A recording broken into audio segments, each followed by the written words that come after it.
Hi, everyone. Welcome to the Soul Podcasting Podcast. I have an awesome guest today. He has quite the story, and he's going to be helping us podcasters with everything from branding, marketing, and just being able to tell our stories with more passion as podcasters. And his name is Jorge Olson. He's an expert on branding and marketing strategy, and he's written 5 books, I believe. He's raised over $100 million in funding, launched over 1,000 products. So we have an awesome guest, and I am so happy to talk with you today, Jorge. Thank you for being here. You're very welcome. All right. Okay. So I gave you this intro about how you help so many people with their branding and marketing strategy and all the products you've launched. You also have written a book called Marketing Karma, which we'll talk about really soon. But first things first, I just want you to share your story with our audience. We are podcasters that's always wanting to be encouraged and inspired by others who are in branding and marketing, because that's a big part of podcasting. So yes. Share with us how you became this entrepreneur of so many different entities and how you got there. What's your story? Sure. I think personal branding is how I got there. And I did it by positioning myself as an industry expert across many industries. It wasn't just one industry. I started with one, which was software. One type of software. I moved to another type of software. Then it was wholesale distribution. Then it was beverages. Then it was more consumer goods, vitamins, beauty products, things of that nature. Then it was finance, stocks, and sending companies public. And now I do a little bit, I do some AI as well. I'm on the board of directors of a couple of AI companies, and we are getting funding for them at the same time.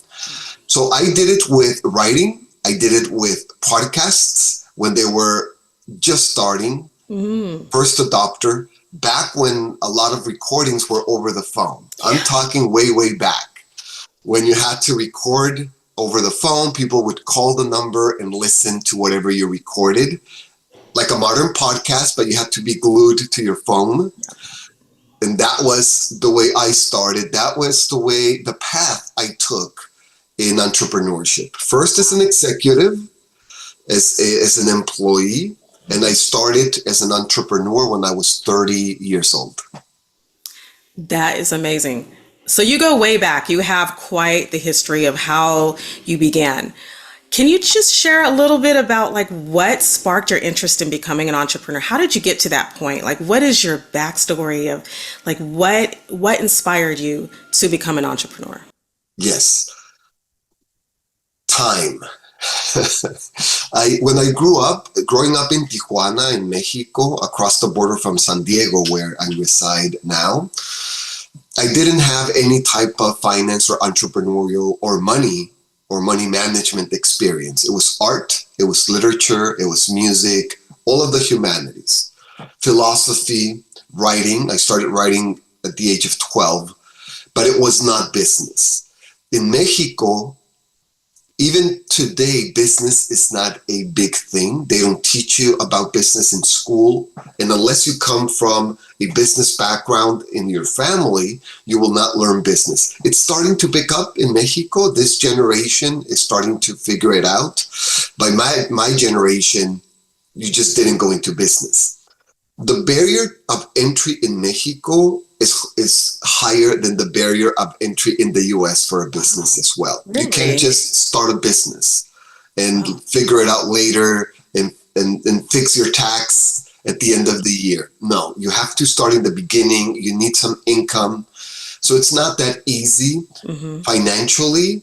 It's not that easy economically or politically, because the country is not made for that. I see. So I thought I needed to be an executive. That was my path out of poverty. Later on, as I was being an executive, I was studying business and entrepreneurship on my own. I did go the business track first in college. When I figured out they were training me to be an employee, not an entrepreneur, I switched to art, because what I really like is art. Business, I was doing it because it was my job. Right. And I said, wait, they don't, in business, they don't teach you business. They teach you how to be how to work for an entrepreneur. It's what they were Wow. teaching me down here in San Diego State University. Mm. And I said, I'm switching to art. That's what I like. That's my passion. It's easy for me and Mhm. it's natural. So I studied art, but went working as an executive really fast, up the ladder, VP at 27, CEO at 28, with a lot of theory and very little practice. But my superpower was that I was able to apply the theory really, really quickly. So I Mm. was consuming a book a day since I was 18 years old. Business book, self-help, not a novel because I can't read a novel in a day. But nonfiction, they're shorter books. Yeah. My my trajectory to school, my commute was 4 hours each way. And that's a book. That's a nonfiction Wow. book, right? Eight Yeah. hours, you can go through a book. I had my Walkman back in the day with my cassettes and books Yeah. on tape as well. So I was able to play basketball and do different things while listening to my audiobooks also. That's the path I took. And then when I was 30, I said, okay, I'm ready. Why am I working 12 hours, 14 hours a day if I already have all my goals? I met all of my financial, social goals at 28. And I said, okay, I'm done. And I really wanted to be a writer, or I was a writer as a child, and I wanted to be a missionary. And I was a missionary since I was 15. So I said, okay, I think it's time to recover my time and spend it with whatever I want. So that's what I did. I went to recover my time. And the way I found you can recover your time was with business. That's amazing. Um, I'm still marinating on what you said about your passion to your drive to get where you wanted to be. And you didn't hold back. You didn't hesitate. You did the things that you felt you were supposed to do. Reading what, like you said, 4 hours a day on your commute, Eight total, 8 hours. That's a whole, for each way. that is an entire day. Yes. And you studied, you read, you prepped yourself, you made sure to invest in those things intellectually that were going to get you where you needed to be. That says a lot for your drive and where you got. I mean, you got to where you were at 28 for a Yes. reason because you were very focused. And I think that is a lesson that I think we can all learn, that focus will take you places. Because when we're scattered and we don't have a passion, we don't have a drive, it's just, oh, let me dabble in this and try that. It doesn't have the same effect. And for someone who has that drive, because they have a backstory, because you know what you want and you know why you want it, that laser focusedness took you a lot faster to where you wanted to be. And I love how you said, okay, there's more. I've gotten what I needed. I've accomplished everything that I wanted to. What's next? I really want to do what I love, my passion. And that was writing for you. I think you said art Yes. and writing. Yes. Yes. That's beautiful. So in this process of getting where you were, you helped take 5 companies public, I believe, when I read in your bio, 5 companies, you took them public. That's a lot of companies to take public. Just taking one public is a lot. Yeah, it is. Yeah, Yes. that is amazing. So, how about some of the products you created with founders and celebrities? What is that secret sauce behind you're helping them to build a brand that scales? Because that is not easy for one person in one company. Even like as CEO of Soul Podcasting Collective today, it is difficult. It is it's a grind and it's 24/7. And I can't even imagine 5 companies. How did you do that? And what is that secret behind what you did to help build those brands out? Sure. I didn't plan. It wasn't my goal to take companies public. Let's start with that. I didn't Okay. wake up one day and say, you know what? I think my dream now is to go IPO, or there's different ways besides an IPO, by the way. I've done one IPO on NASDAQ where you go ring the bell and you're in every television show, etc. The other ones I did through reverse mergers, which is a way to go public, where you buy a company that's already public. It's called a shell. And then you reverse into that shell. In other words, you buy a company that went out of business, but they maintain their public status by filing every year.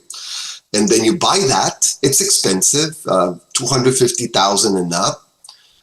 And then, so you have to raise capital for that. And then that company that you kind of own buys your company. So boom, you're public, right? Wow. Okay. That's a drastic oversimplification because it takes so much sweat and tears and panic attacks and everything that you can imagine. Yeah. The first one was an accident. And let me explain. Number one, you have fear is fine. We all have fear. I have fear, and I want to lead with that. I am afraid. Mm-hmm. However, I do it anyway. Just like a lot of people are going to be afraid to start a podcast, to put themselves out there.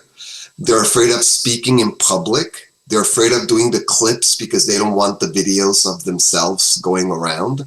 All of that is fear. And I accept it. It's okay to be afraid because it's built into our DNA in order to survive. If you don't have fear, you're going to go down the cliff. The tiger's going to eat you, right? Different things that you're going to explore where you're not supposed to, and you're going to fall in a ditch. So fear is healthy. Bravery is acquired. And I think you have to acquire it, and everybody acquires it a different way. Yeah. I acquired it by competing in public speaking since I was 7. So my first time on stage, I was in front of 2,000 people.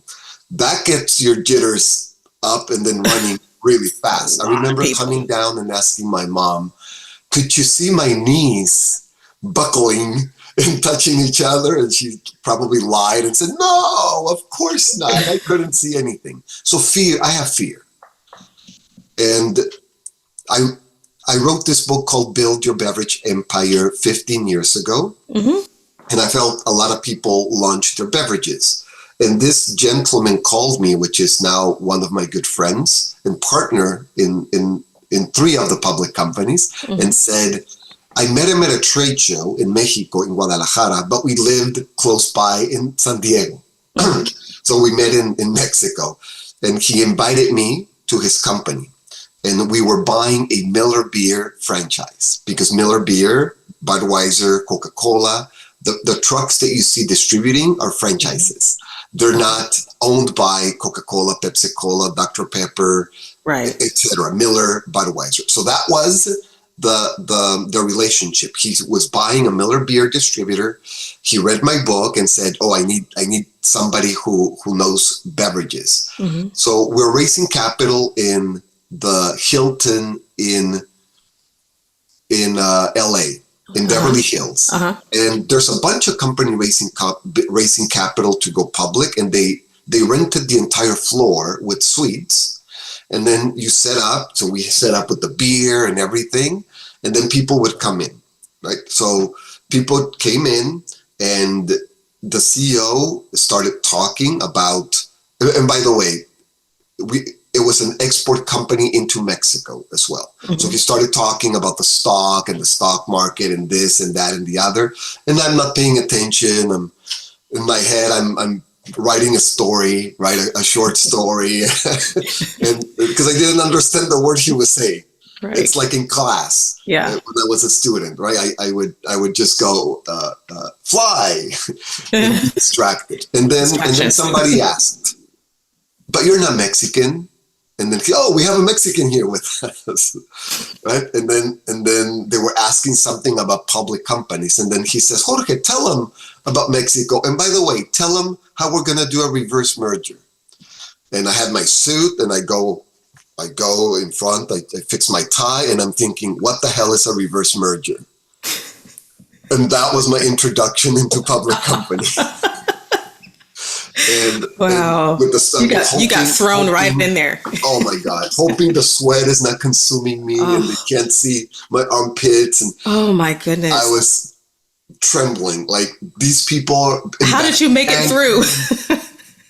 I extrapolate the back of my mind that listens to everything, whether we want it or not, took over. But then I led with Mexico because nobody knows a word of Spanish there and nobody knows anything about Mexico. So somebody asked something like, but do you guys drink beer down there? Or, right? Or do you import things in Mexico? And, I'm joking, believe it or not, we don't ride donkeys anymore.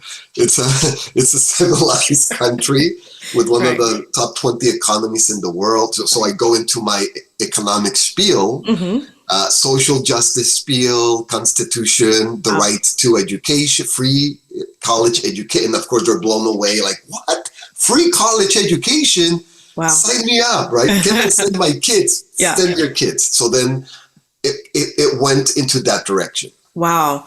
So that side of you took over and Yes. you just instinctively knew how to answer those questions and just share. Basically, you shared your story. Yes. That, And mind you, I've been speaking in public since I was 7. So then this interaction is much easier. There were maybe 20 people there. mhm. So easy to manage from the stage. Exactly. Oh my goodness, I love this story. And it's so encouraging for those of us who have stage fright, and raising my hand on that one, to know that at some point, what we do know, we have to be we have to be secure in what we know and what we understand, and just speak from that place of confidence, knowing that obviously we're being asked these questions because somebody out there needs our information, our knowledge, and just roll with that. And so I hate being put on the spot. So I loved hearing this story of how you overcame that, but I'm just amazed at how you stood your ground and you just answered those questions by telling your story. Speaking of storytelling then, because it just, to me, it looks like you're more, even before a CEO or investor, that's what you are. You tell your story. And so I'm wondering how podcasters today who are listening to this and entrepreneurs, how can we use personal branding, not just social media, we're all on socials, but how can we use that personal branding to craft stories that resonate with our audience, and how can we position ourselves in the industry, maybe even be able to close some of those high level deals like you have? And yeah, just kind of like elaborate on that storytelling part of it. Sure. I think with storytelling specifically, you need to study storytelling. And Mm, as you know, I'm big on studying and reading yeah. and gaining knowledge from others so that you don't make those mistakes. I think it's important to read stories. I think it's important to read fiction, to go to the movies and watch fiction movies, Wow. to go on science fiction, fantasy, Hmm. and maybe if you have a favorite fantasy show or science fiction show or even mystery or whatever you like, watch it for the entertainment value, and then Hmm. watch it again Hmm. and focus on the storytelling only. If you can do that the first time, that's fine also, but most people require some practice. Yeah. Then study storytelling, at least the basics, at least the hero's journey, for example, which is a type of storytelling which is the most popular since the Greeks, actually since the Babylonians, Mm, through the Greeks, through Asia, and now into the movies. Most movies that you watch, most books that you read, fiction, even nonfiction, are a hero's journey. And it is a very basic true. 3-act structure that will allow you to tell your story in the right way for the right audience every time. It'll tell you how to go back, entertain your audience, go into the middle, and then deliver whatever the question or solution was. Just like I am right now. Yeah. If people are catching on, I am Yep. using that. And when you ask me a question, I might go back to Tijuana. I might go back to this instance where I was pitching for a public company. I Hmm. didn't just answer in the present. I went back Yeah. to a historical moment so that I can transport the audience there. And if Yes. you want to go a little nuts, then you say something like, the room was bright. It was a sunny day in LA. Yep. And then you start coloring. We don't have a lot of time for coloring in a podcast, but you do when you write a book. Mm-hmm. And books are the way that I've done a lot of my branding. Now, don't get me wrong, I'm an early adopter of technology. As we talked, I was on teleseminars where people would dial in. Then there was a podcast company, but it wasn't like this type of modern podcast. It was all, you would record something on the computer, and then you would upload it to this site. And it was the only site in the world that you could upload your voice, and then people would go and listen to it online. Yep. So this is the precursor of podcasts. Yeah. And that was the only thing. And I recorded it live, maybe to 10 people, but then 5,000, 10,000 people would go over the years to listen to the information. Mm-hmm. Then came webinars. Mm-hmm. And then I was doing a webinar a week. Yeah. And videos. I do a lot of videos. I like to do long videos, like webinars, and then I can enter them into AI for short videos. Yeah, that's so good. Oh, now, all of that right now is a red ocean. In other words, everybody's doing it. Yeah. Books, on the other hand, require more work, more dedication, more organization in your brain. Mm-hmm. And then you can give a book to your prospects, either ebook or printed book. So now you just pulled yourself away from probably 90 to 99% of your competitors when you can do that. And that's what I do. I started doing it with ebooks before you could do print on demand, before small independent authors could get a voice. You had to go and get published. Not anymore. It's almost free to get published now with self-publishing. Maybe Amazon, it's completely free, not $1. You don't spend $1. Yep. Print on demand, maybe you set it up for $50 and then you're all set up. So I did it with ebooks first, and then just sending ebooks. I did it with recorded videos, and since print on demand, I've done it with printed books. Okay, this is so good, because what we're talking about here is thought leadership in its encapsulated form, however that form happens to be. And for you, you started way back when with teleseminars, and even I know there was one that we used to use a lot. I believe I used Audio Acrobat or something. It was way back in the day, but we uploaded our audios and sent people there. And so you're starting way back here where you're taking your thought leadership and using that for your audio. And then later your videos for your webinars. You said you did a webinar per week or per day? Yes, per week. One per week, an hour to 2 hours. That's amazing. And I can only imagine how many webinars you produced. And then from there, you have your books. I'm sure you have so many places online that people can find your content that you've accumulated over the years. But I want to focus on the book that you've written called Marketing Karma. Yes. I'm really intrigued about what this is about and just how this can help podcasters and content creators just sort of help us align ourselves with attracting the right clients. So tell us a little bit about Marketing Karma. Sure. I wrote Marketing Karma, and this is my 5th business book, this is, I would say, half self-help and half marketing. I've written 20 books. I've published 15, 5 under my name, 10 as a collaboration helping entrepreneurs publish. I used to have a mastermind for publishers or for authors. And then I have 5 nonfiction, because I also write science fiction and fantasy.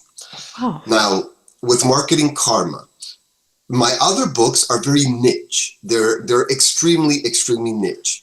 For example, Build Your Beverage Empire, which is for beverage entrepreneurs. Very, very little, right? Only a few a month. Right. Search for how to start a beverage on Google. Then I wrote other books, including Wholesale MBA, which is how to sell wholesale distribution. Very niche. However, a lot of people, including the people that I help with beverages, vitamins, etc., do not know how to market themselves. And they think they need to market their beverage, their vitamin, their clothing brand, or whatever consumer good they're making. And I always, even though we're working on designs for their clothing or for their beverage or for their vitamin company, I'm always on them. But you need videos, but we need you. Forget about the brand. You are the brand until you sell $1 million. You're the brand, and maybe beyond. You are the brand. And they're like, I don't want to be the brand. I don't know how to be the brand. And I say, hey, don't set yourself up for failure. You are the brand. More now than ever, where we see CEOs of Fortune companies branding themselves. Not only technology companies, but everybody now, politicians. Red Lobster just came out, the CEO branding himself, and Red Lobster's coming up big because he took responsibility and he's on video. So that's old news, right? Everybody knows that they need to be the brand. Yeah. But how is the problem? How do you go about it? The book is the how you go about it. And the premise is the following. If I write this book in India or in China or in Japan, I would call it karma. Because I wrote it in the US, I have to call it marketing karma because it is karma for the West. In other words, it's still karma. But people don't understand the meaning of karma in the West. They do in the East, so I don't have to explain it. I just have to tell them karma, and they know how it's applied to business, to marketing, to life. Marketing karma is how to do good, starting with yourself. If you're not good to yourself, it is very difficult to be good to others. That's so So true. the self-love sometimes is difficult. The self-criticism, negative words. Negative words means negative actions. Wow. And positive words and positive thoughts translate to positive actions. So you need to, even if you stump your toe and you want to do that bad word about yourself and how dumb you are because you stop, you have to stop yourself mid-scream or sentence and say, that was funny. Instead of whatever else you wanted to say. was gonna, and I do it when especially if I drop something, right? And I want to go like, and then I stop myself and I say, I'm cool. Wow. I'm a cool person. I'm just clumsy, right? I'm just clumsy. Right. Ha ha ha. And it starts with you. Then it starts with your immediate family. If you want to brand yourself to the masses and you're not a pillar of your family, with your mom, your dad, your cousins, your brothers, your sisters, your aunts and uncles, where they can call you for help. It doesn't have to be moving a couch. It can be, I'm struggling. It can be, hey, do you have the time to have a cup of coffee? Yes, right? Instead of, I'm playing video games or I'm into my own stuff.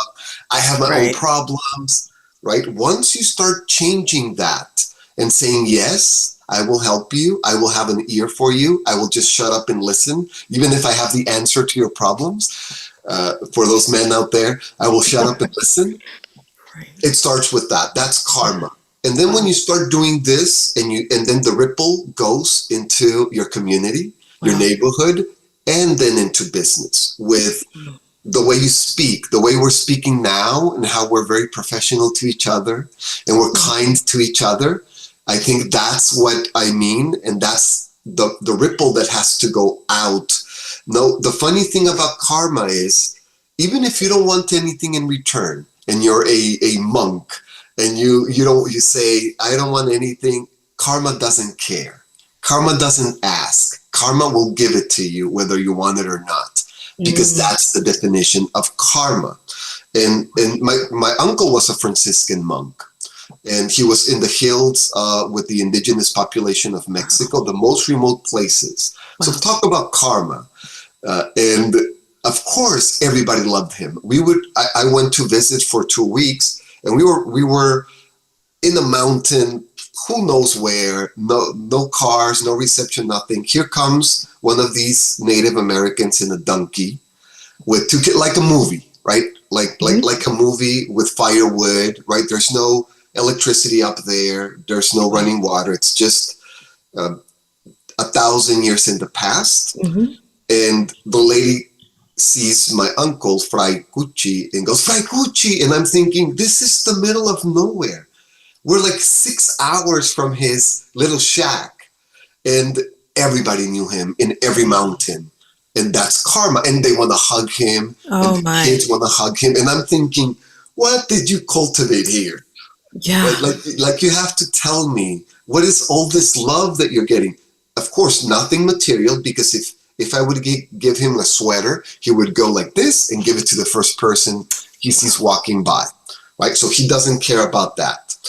We have to pay the rent, right? So we will accept the karma that comes our way in business. And I think that's the difference. Our necessities are different. Mm-hmm. And then karma will say, okay, you're giving love to your Yeah. family, and then to your community, and then to Yeah. your business community. Here you go. Here's the clients. Here's the Wow. the perfect client, not the crappy client. Exactly. Right. Yes. I love this. I have never heard this perspective on business. Of course, life, people talk about karma, but like you said, as Westerners, we don't often think about what that truly means. We're not in a culture where we're steeped in, thinking of these types of things. And so it's so eye-opening as I'm marinating right now on everything you just said, and how it starts with yourself, and then reaching outward to your family, to the people you're close to your neighbors, to your community, and then out into the world. And that you kind of gave this explanation, and you said it's like a ripple effect, that it affects everything around you and it comes back to you whether you want it or not.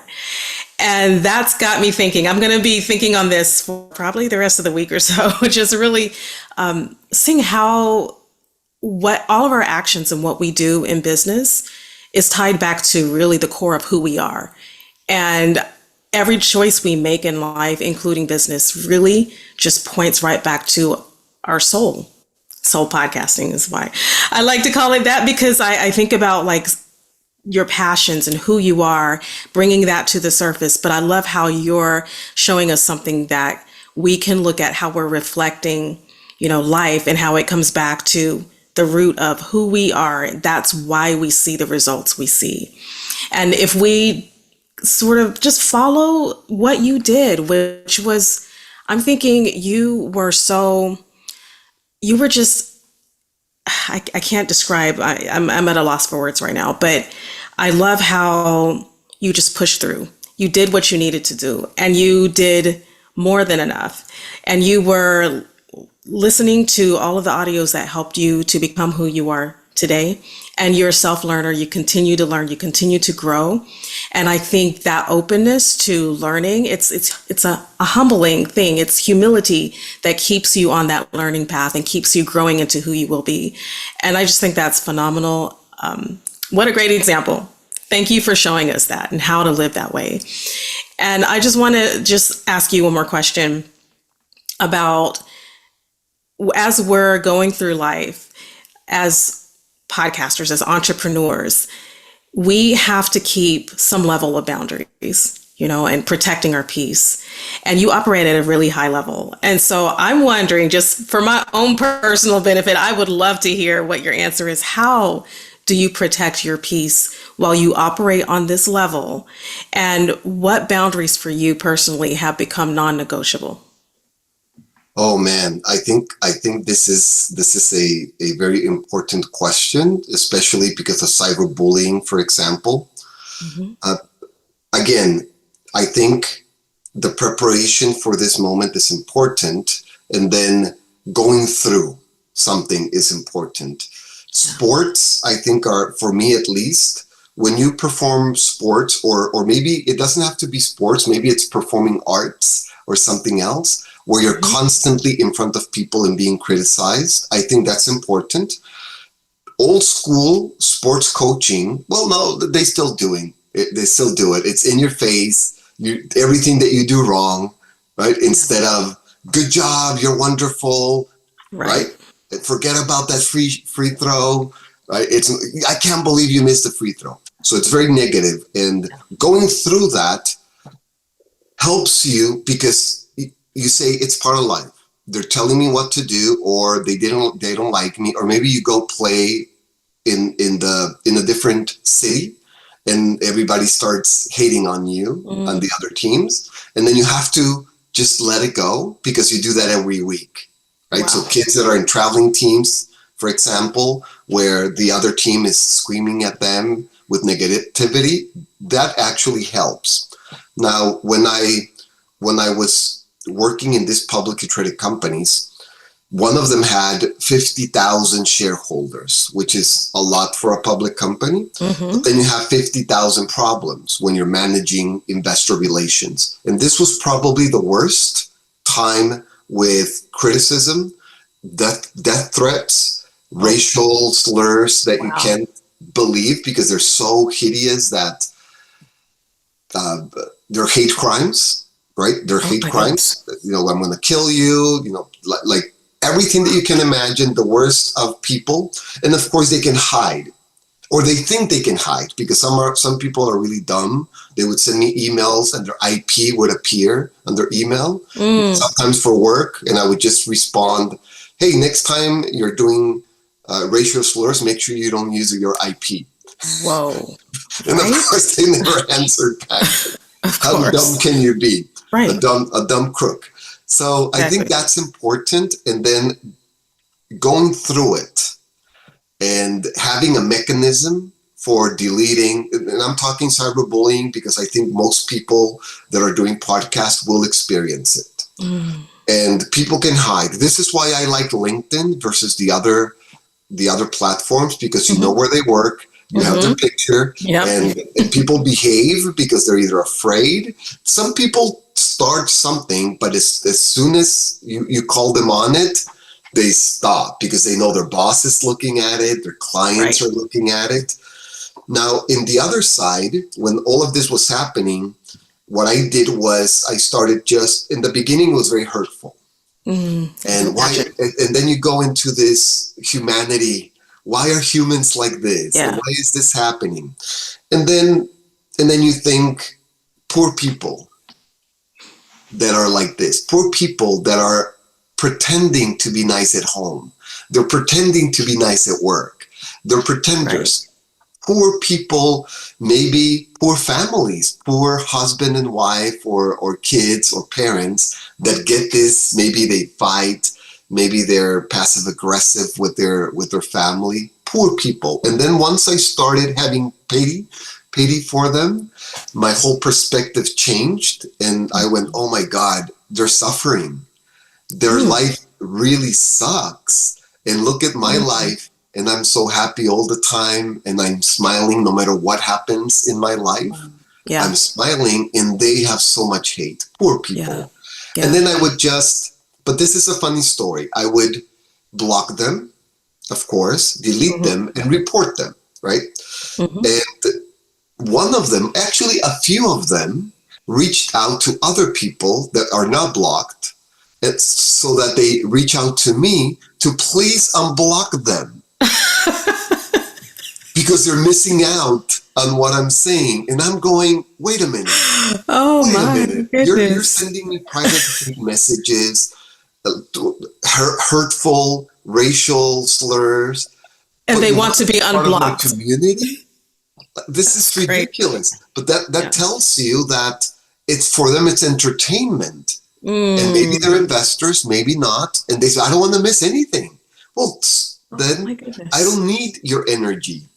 Right. And maybe their life sucks so much that that's normal for them. And they're wondering, why did Jorge block me? I don't know. I speak like this to everybody.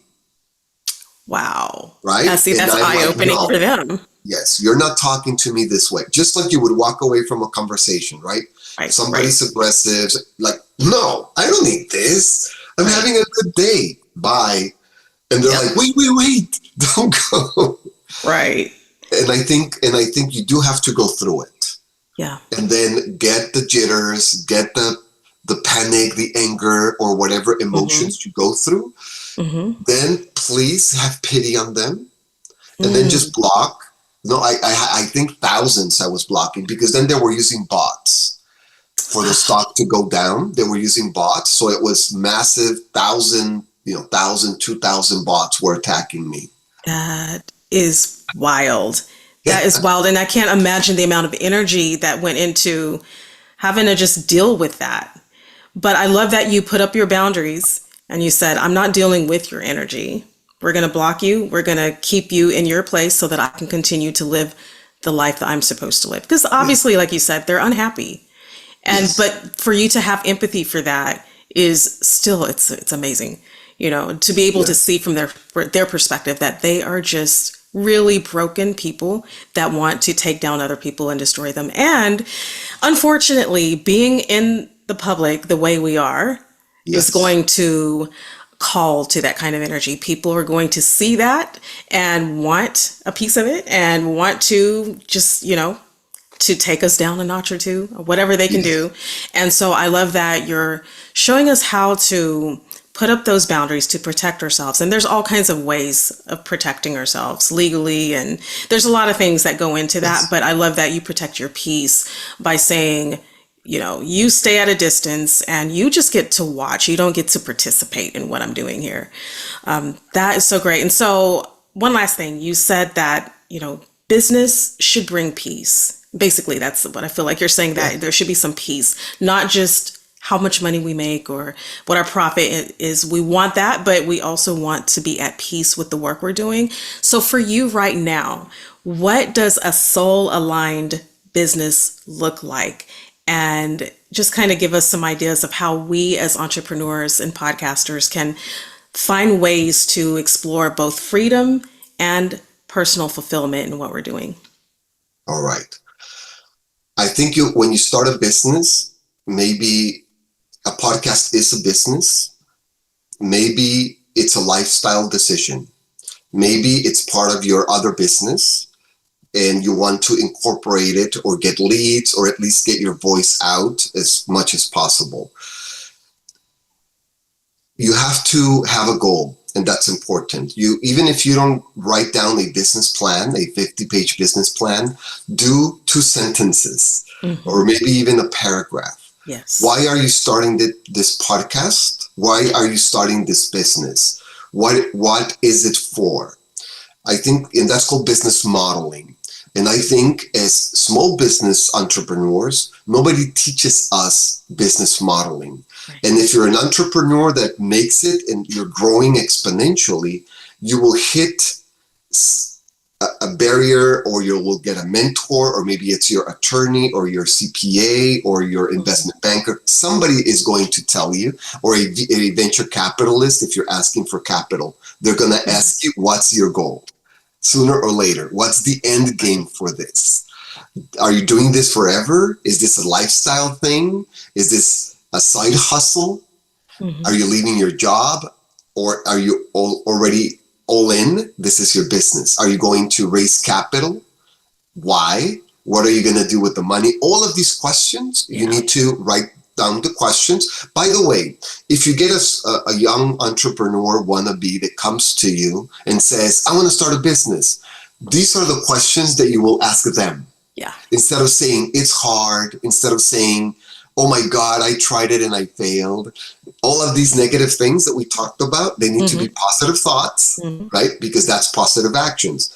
If you failed in business, which I failed a lot, then you know more about business than people who succeeded. Think about that, right? True. Very because true. most people fail in business, not succeed. So then you learned more.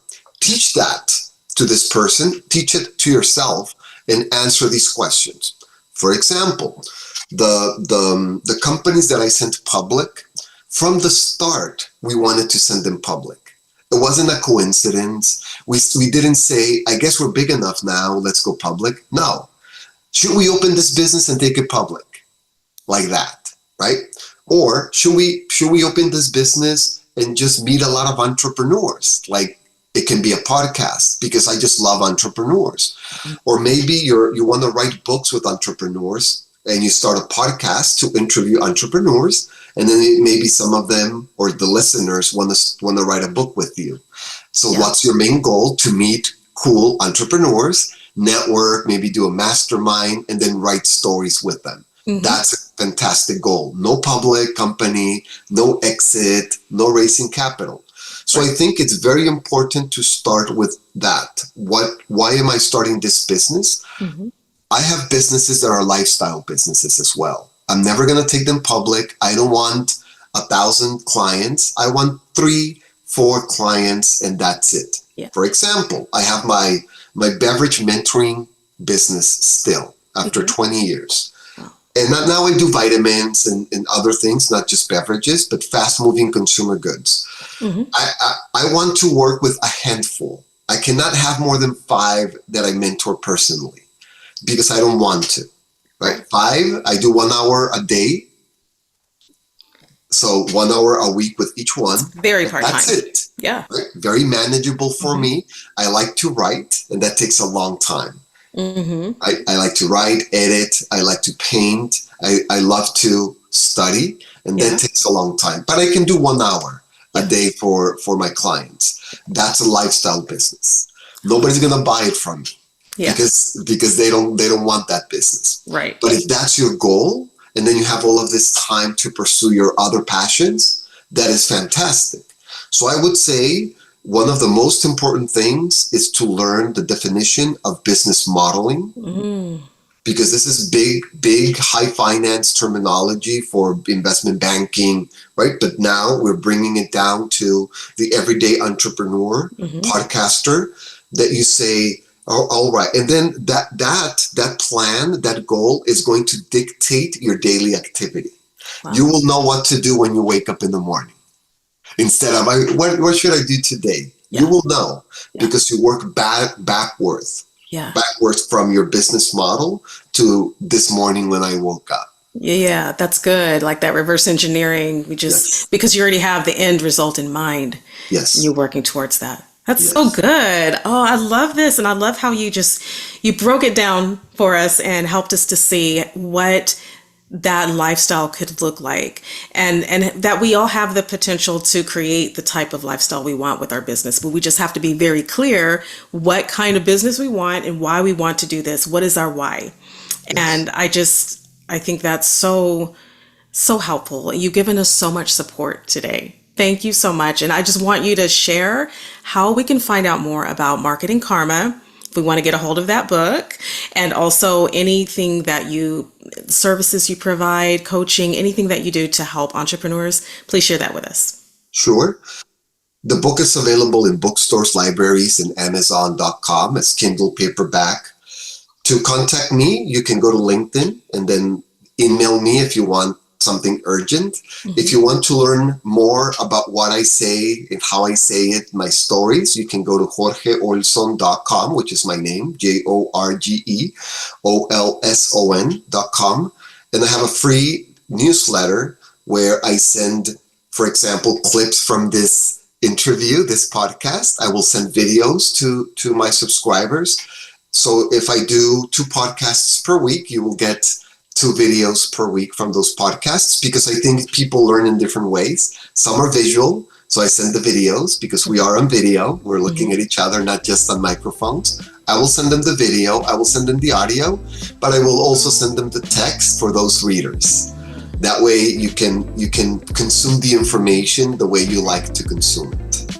That is awesome. And that's the way to do it. Catch us where we learn best. And I love that. Jorge, you have been a blessing to us. Thank you so much for sharing your story, for being so real and transparent, and encouraging us, inspiring us to do better and to be who we are and find out what we're supposed to do and why, and just do it. So thank you so much for your support.